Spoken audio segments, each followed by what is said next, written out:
चुनावी रणनीति के महारथी अमित शाह आज काशी पहुंचने वाले हैं।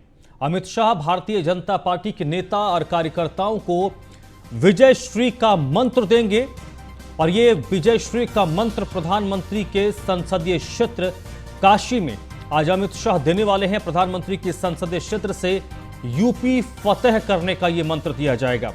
403 सीटों पर अमित शाह रणनीति बताएंगे कि कैसे भारतीय जनता पार्टी को आगे चुनावी मैदान में जाना है और 2 दिनों तक पार्टी के नेताओं कार्यकर्ताओं के साथ अमित शाह काशी में बैठक करेंगे। 2014 और 2017 के परिणाम को फिर से कैसे दोहराया जाए, इसका मंत्र, इसका सूत्र केंद्रीय गृह मंत्री अमित शाह देंगे। दोपहर 2:30 बजे बीजेपी संगठन की यह अहम बैठक होनी है। इस मीटिंग में दूसरे सत्र के समापन पर अमित शाह का संबोधन भी होगा। इस बैठक में यूपी के चुनाव प्रभारी धर्मेंद्र प्रधान, क्षेत्रीय अध्यक्ष मुख्यमंत्री योगी आदित्यनाथ, प्रदेश प्रभारी राधा मोहन सिंह, प्रदेश अध्यक्ष स्वतंत्र देव सिंह, संगठन महामंत्री सुनील बंसल, दोनों डिप्टी सीएम शामिल होंगे। इसके अलावा 403 विधानसभा से भी पदाधिकारी पहुंचेंगे, जिसमें अमित शाह चुनाव को लेकर रणनीति तय करेंगे और इसके साथ साथ जितने भी नेता पहुंचेंगे उनसे फीडबैक भी लिया जाना है। तो ये एक्सक्लूसिव तस्वीर आपको दिखा रहे हैं वाराणसी की।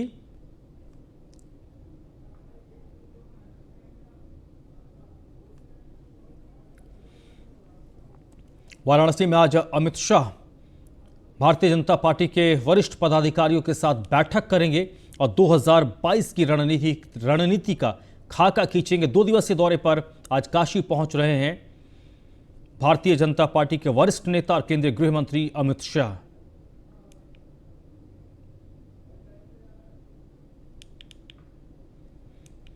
तो कार्यक्रम स्थल की तस्वीरें इस वक्त आपको दिखा रहे हैं। वहां पर पदाधिकारियों के पहुंचने का सिलसिला शुरू हो चुका है।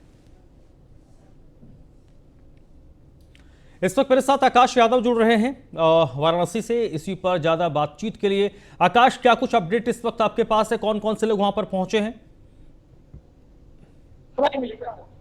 देखिए, कुछ ही देर पहले डिप्टी सीएम यहाँ पहुंच चुके हैं। उसके साथ साथ प्रदेश प्रभारी राधा मोहन सिंह और सुनील बंसल संगठन महामंत्री पहुंच चुके हैं और ये मैं कार्यक्रम स्थल पे मौजूद हूँ। तमाम तरीके से संगठन के कार्यकर्ता लोग यहाँ पे मौजूद है। बस 1 घंटे बाद ये पहले सत्र की जो बैठक रखी गई है, जिसकी अगुवाई खुद चुनाव प्रभारी धर्मेंद्र प्रधान करेंगे, 1 घंटे बाद ही प्रारंभ होगा। उसके बाद केंद्रीय गृह मंत्री अमित शाह आएंगे। उससे पहले तमाम पदाधिकारी हमसे बात कर लेंगे।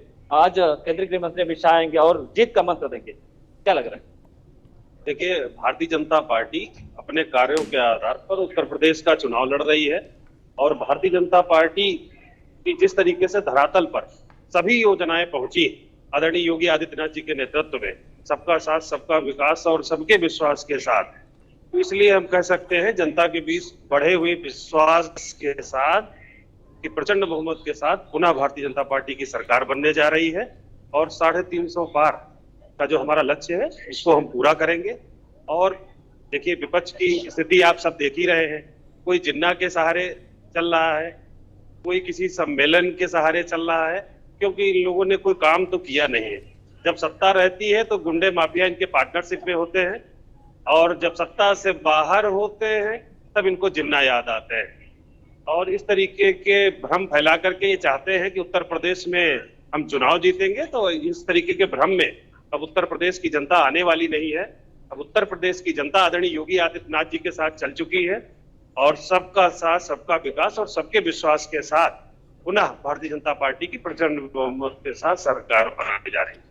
कौन से मंत्र देंगे अमित शाह, जो आज आप लोग बैठे हैं और इंतजार कर रहे हैं कि वो घड़ी जल्दी आए और मंत्र मिले 2022 से फिर से परचम लहराए?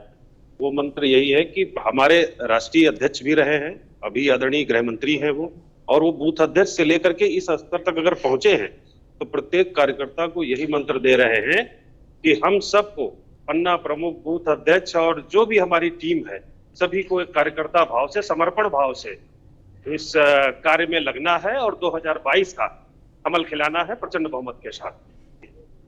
हमारे साथ पूर्व प्रदेश अध्यक्ष किसान मोर्चा के, उनसे भी बात करेंगे। क्या लग रहा है, इस बार केंद्रीय गृह मंत्री फिर वाराणसी आ रहे हैं और ये बड़ी बैठक हो रही है 2022 से पहले, तो क्या लग रहा है, कौन सा मंत्र देंगे आप लोग? देखिए, जीत का मंत्र पिछले चुनाव में भी आपने देखा था माननीय गृह मंत्री जी के द्वारा प्रभारी के रूप में यह कार्य किया गया था और ऐतिहासिक जीत भारतीय जनता पार्टी की हुई थी। उन्हीं के मूल मंत्र से प्रदेश के अंदर इतना काम हुआ, आज बहन बेटियां भी सुरक्षित हैं, हर कोई सुरक्षित है, गुंडे छोड़ छोड़ कर यहां से भाग रहे हैं। तो ये एक अपने आप में एक सुखमय वातावरण यहाँ बन गया है। और आप देख रहे हैं कि निर्माण जो ये हुआ है इस ऑडिटोरियम का भी, DFC, इसका भी माननीय प्रधानमंत्री जी के द्वारा किया गया है। क्या था इस क्षेत्र में, किस प्रकार से दूसरे कार्यकाल में, और आज उसी जगह पर आप देखते हैं कि लोग कितने प्रसन्न हैं। मैं क्षेत्र में घूमा, यहाँ सभी प्रदेश में घूमते हैं, सभी जगह जाते हैं तो लोग एक ही बात कहते हैं, केंद्र में मोदी, प्रदेश में योगी। लगातार महंगाई का विपक्ष मुद्दा उठा रहा है, महंगाई को लेकर लगातार बार बार मुद्दा उठ रहा है, तो महंगाई को लेकर क्या कहेंगे? देखिए, कई बार कुछ विषय आते हैं लेकिन हर चीज का समाधान भी होता है। अब आप देखिए, पेट्रोल का कुछ नियंत्रण हम लोगों के हाथ नहीं होता, अंतरराष्ट्रीय स्तर पर रहता है, लेकिन जहां उसके ऊपर अंकुश लगाया जा सकता था तुरंत 12-12 रुपए तक घट गए। उत्तर प्रदेश में 12 पेट्रोल 12 डीजल हो गया। तो मैं तो आग्रह करूंगा अन्य प्रदेशों की सरकार से, जहां गैर भाजपा की सरकार है, कृपया वो भी घटाने का काम करें। जनता को केवल एक मूर्ख समझ करके उनके साथ खिलवाड़ करने का काम ना करें। इस बार पूरा उत्साह है, गृह मंत्री के साथ जो मंत्र मिले, उत्साह है, क्या सुनेंगे? गृह मंत्री जी क्या पूरी देश में ही उत्साह है। भारतीय जनता पार्टी ने सबका साथ, सबका विश्वास, सबका विश्वास देने का काम किया है। उसी नीति पर भारतीय जनता पार्टी दोबारा सत्ता में आई। तो देखिए, धर्मराज कार्यकर्ता उत्साह में भी है और लगातार इनका कहना है कि इस बार 2022 यानी कि 350 पार रहेगा। चलिए, कार्यकर्ता और पदाधिकारियों में उत्साह तो दिख रहा है। अमित शाह पहुंचेंगे, उसके पहले धर्मेंद्र, अभी यहां पर तो कार्यक्रम भी शुरू होंगे। कौन कौन से लोगों ने संबोधित किया है और क्या कुछ खास बातें संबोधन में कही गई है? देखिए, अभी संबोधन तो धर्मराज नहीं हुआ है, लेकिन डिप्टी सीएम केशव प्रसाद आ चुके हैं, लेकिन इस सभागार में नहीं आए, वो अतिथि गृह में है, वहां पे आराम कर रहे हैं। जब संबोधन चालू हो जाएगा, जब केंद्रीय गृह मंत्री अमित शाह आएंगे, उससे पहले जो दूसरी सत्र की बात कर रहे हैं, पहले सत्र में तो चुनाव प्रभारी जो धर्मेंद्र प्रधान है उनके साथ खुद डिप्टी सीएम मौजूद रहेंगे, प्रदेश अध्यक्ष मौजूद रहेंगे और तमाम पदाधिकारी मौजूद रहेंगे। आप मंच पे देखिए कि उत्साह 2022 से पहले उत्साह दिखाया जा रहा है। भोजपुरी गाना लगाया गया है, जो दिनेश लाल यादव निरहुआ का गाना चल रहा है कि 22 में आई है योगी जी, यानी तमाम पदाधिकारी कार्यकर्ता देख रहे हैं और ये गाना चलाया गया है कि उत्साह हो जाए और लगातार फिर से 2022 में सरकार योगी आदित्यनाथ का हो। चलिए, अब यहाँ पर क्योंकि प्रधानमंत्री नरेंद्र मोदी के संसदीय क्षेत्र को चुना गया है और जिन पदाधिकारियों से आपने बातचीत की उनके उत्साह को भी हम देख रहे हैं। रणनीतिक तौर पर क्या कोशिश होगी? पूर्वांचल में ये सभा की गई, एक तो प्रधानमंत्री नरेंद्र मोदी का संसदीय क्षेत्र भी है, दूसरा पूर्वांचल का भी इलाका है। पूर्वांचल की जो सियासी गणित है इसको भी साधना एक बड़ा इंपॉर्टेंट है, क्योंकि समाजवादी पार्टी, कांग्रेस लगातार अपनी ताकत को प्रसार कर रही है पूर्वांचल में, और ओम प्रकाश राजभर के तौर पर उनके साथ सहयोगी जुड़े हैं। हालांकि अपना दल एस हो, निषाद पार्टी हो, भारतीय जनता पार्टी के साथ जुड़े हैं, लेकिन पूर्वांचल जरूर कुछ ना कुछ तय करेगा। और पूर्वांचल में कोशिश भारतीय जनता पार्टी की यही है कि 2017, 2019, 2014 के रिजल्ट को हम एक बार फिर से रिवाइज करें। देखिए धर्मराज, काशी में और इतनी बड़ी जनसभा हो, इतनी बड़ी बैठक हो, तो अभी हमें कुछ देर पहले हम डिप्टी सीएम केशव प्रसाद मौर्य से बात किए, तो उनका कहना है कि काशी से जब भी कोई शुभारंभ होता है, ये महादेव की नगरी है, साथ साथ पीएम मोदी का संसदीय क्षेत्र है, तो महादेव की कृपा लगातार बनती है। हम लोग शून्य से शिखर तक जाते हैं, तो निश्चित तौर पे महादेव की नगरी से फिर से ये बैठक होगी और ये बैठक फिर से शून्य से शिखर, यानी कि 2017 फिर से दोहराया जाएगा, फिर से 2022 की सरकार आएगी। यानी पूर्वांचल की बात की जाए धर्मराज, तो पूर्वांचल बीएस पश्चिम की लड़ाई चल रही है, किसान पश्चिम में नाराज हैं, तो भाजपा की रणनीति भी है कि पूर्वांचल जिसको तय करता है वही उत्तर प्रदेश की गति पाता है। तो इस बार पूरी निगाहें भाजपा की पूर्वांचल है, वही सपा प्रमुख अखिलेश यादव की भी। चलिए आकाश, आप का फिलहाल बहुत बहुत शुक्रिया, लेकिन आप नजर बनाए रखिएगा, लगातार आपके पास हम अपडेट के लिए आएंगे। केंद्रीय गृह मंत्री अमित शाह आपसे तकरीबन 3 घंटे के बाद अपने 2 दिवसीय दौरे पर काशी पहुंचेंगे। कार्यक्रम स्थल पर मंच के पीछे एक एलईडी लगाई गई है, जिसमें भोजपुरी के सुपरस्टार दिनेश लाल यादव निरहुआ का यूपी में आई हैं फिर से योगी जी का गाना लगाया गया है। कार्यक्रम स्थल पर गृह मंत्री शाह के स्वागत के लिए भव्य तैयारियां की गई है। गेट पर स्वागत के लिए बीजेपी की महिला अध्यक्षों को लगाया गया है।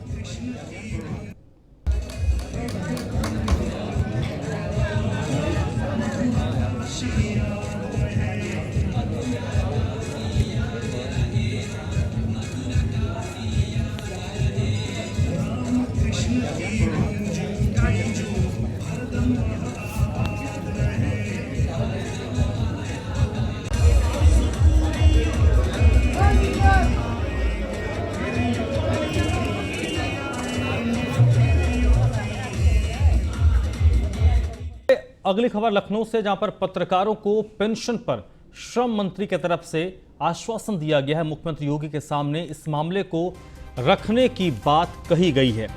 पत्रकारों के पेंशन के लिए श्रम मंत्री ने कहा है कि वो सीएम योगी से बात करेंगे और मुख्यमंत्री योगी से अनुरोध भी करेंगे।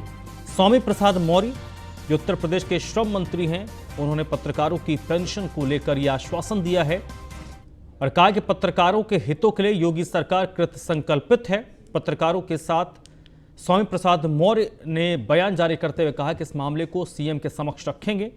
उन्होंने कहा कि अन्य राज्यों की तर्ज पर यूपी में भी पत्रकारों को पेंशन मिलनी चाहिए और वो इस मांग से सहमत है। पत्रकारों की छटनी संबंधी जो भी मामले उनके संज्ञान में आए हैं, उन्हें मदद की गई है। श्रम न्यायालय को और भी प्रभावी बनाया जाएगा। उन्होंने कहा योगी सरकार पत्रकारों के हितों के लिए कृत संकल्प है। दरअसल Indian federation of working journalist से संबंध UPWJU के एक प्रतिनिधिमंडल से मुलाकात के दौरान स्वामी प्रसाद मौर्य ने ये बातें कही हैं। जैसा कि आप लोगों ने श्रमजीवी पत्रकारों से संबंधित विभिन्न समस्याओं का एक मांग पत्र दिया है, जिसमें जो आप लोगों की अपेक्षाएं हैं उसके अनुरूप हमारी कोशिश होगी कि उन समस्याओं का निस्तारण ससमय शीघ्र सुनिश्चित कराया जाए। जैसा कि इस बुलेटिन में फिलहाल इतना ही।